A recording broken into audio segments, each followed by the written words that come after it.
শক্তিশালী টাইফুন ডলফিনের আঘাতে জাপানের দক্ষিণাঞ্চলীয় ওকিনাওয়া প্রদেশে ব্যাপক ক্ষয়ক্ষতি হয়েছে। ঝড়ের তাণ্ডবে অন্তত ৫ জন আহত হয়েছেন এবং ১৪,০০০-এর বেশি ভবন বিদ্যুৎ বিচ্ছিন্ন হয়ে পড়েছে। ঝড়ের কেন্দ্রে বাতাসের একটানা সর্বোচ্চ গতিবেগ ঘণ্টায় ১৬২ কিলোমিটার, যা দমকা হাওয়ায় ২১৬ কিলোমিটার পর্যন্ত পৌঁছাচ্ছে। এদিকে টাইফুনটি দ্রুত চীনের পূর্ব ও দক্ষিণ উপকূলের দিকে এগিয়ে যাওয়ায় সম্ভাব্য ক্ষয়ক্ষতি এড়াতে বিভিন্ন বন্দর ও ফেরি চলাচল বন্ধ করা হয়েছে।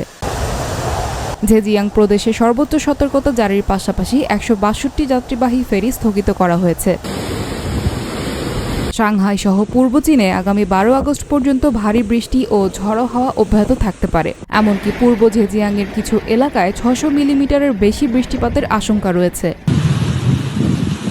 টাইফুনের প্রভাবে তাইওয়ানেও অন্তত ৬৩ আন্তর্জাতিক ফ্লাইট বাতিল করা হয়েছে। পরিস্থিতি মোকাবেলায় জাপান, চীন ও তাইওয়ানে ব্যাপক প্রস্তুতি নেওয়া হয়েছে।